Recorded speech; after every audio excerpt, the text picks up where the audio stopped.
श्रीमद्भागवत गीता का 15 अध्याय हिंदी में। श्री भगवान उवाच।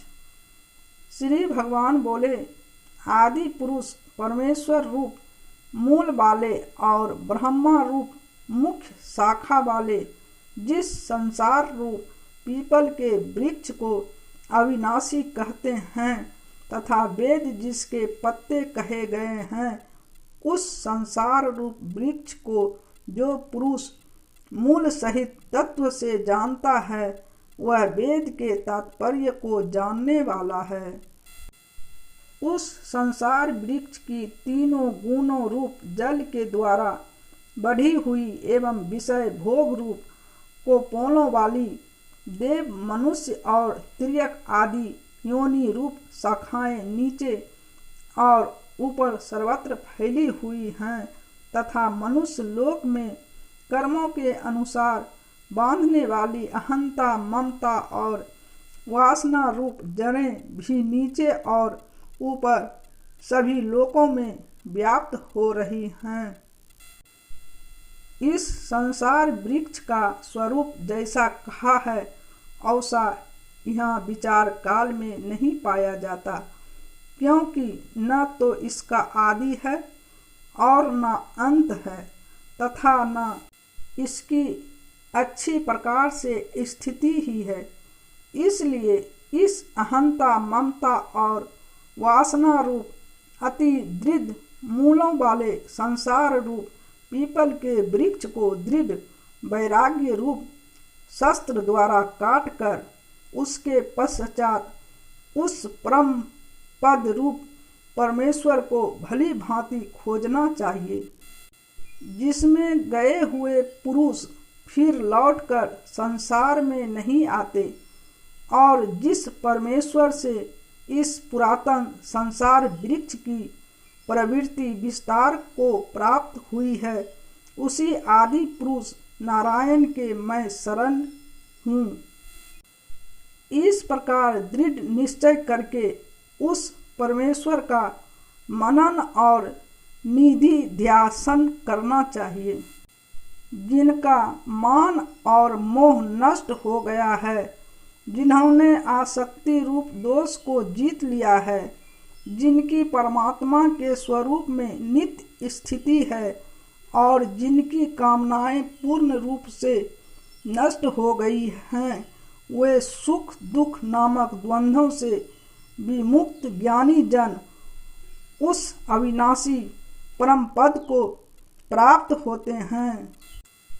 जिस परम पद को प्राप्त होकर मनुष्य लौटकर संसार में नहीं आते, उस स्वयं प्रकाश परम पद को न सूर्य प्रकाशित कर सकता है, न चंद्रमा और न अग्नि ही। वही मेरा परम धाम है।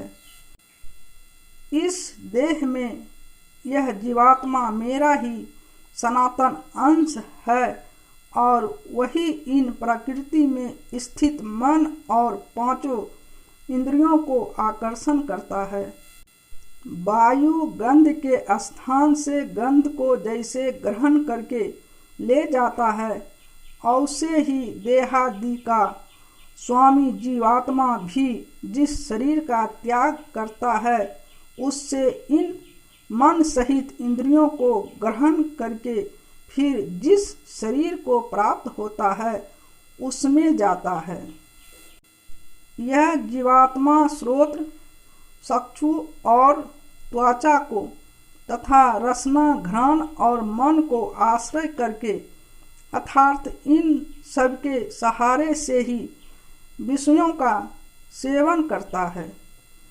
शरीर को छोड़कर जाते हुए को अथवा शरीर में स्थित हुए को अथवा विषयों को भोगते हुए को, इस प्रकार तीनों गुणों से युक्त हुए को भी अज्ञानी जन नहीं जानते।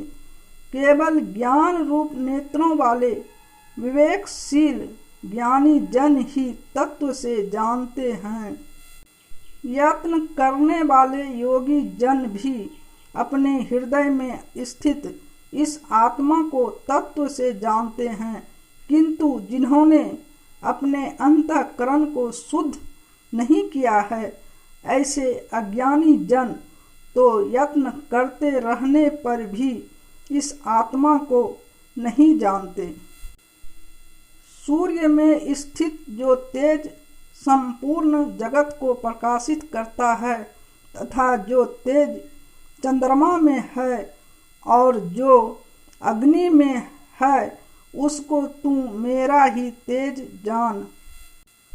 और मैं ही पृथ्वी में प्रवेश करके अपनी शक्ति से सब भूतों को धारण करता हूँ और रस स्वरूप अर्थात अमृतमय चंद्रमा होकर संपूर्ण औषधियों को अर्थात वनस्पतियों को पुष्ट करता हूँ।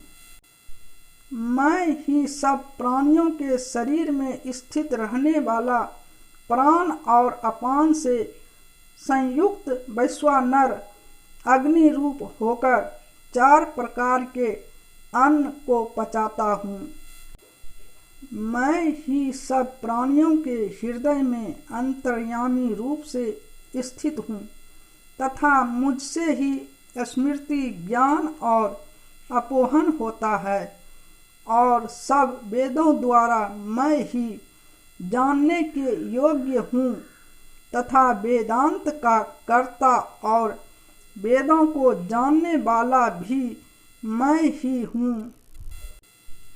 इस संसार में नाशवान और अविनाशी भी ये 2 प्रकार के पुरुष हैं। इनमें संपूर्ण भूत प्राणियों के शरीर तो नाशवान और जीवात्मा अविनाशी कहा जाता है। इन दोनों से उत्तम पुरुष तो अन्य ही है जो तीनों लोकों में प्रवेश करके सबका धारण पोषण करता है एवं अविनाशी परमेश्वर और परमात्मा इस प्रकार कहा गया है। क्योंकि मैं नाशवान जडवर्ग क्षेत्र से तो सर्वथा अतीत हूँ और अविनाशी जीवात्मा से भी उत्तम हूँ, इसलिए लोक में और वेद में भी पुरुषोत्तम नाम से प्रसिद्ध हूँ। हे भारत, जो ज्ञानी पुरुष मुझको इस प्रकार तत्व से पुरुषोत्तम जानता है, वह सर्वज्ञ पुरुष सब प्रकार से निरंतर मुझ वासुदेव परमेश्वर को ही भजता है।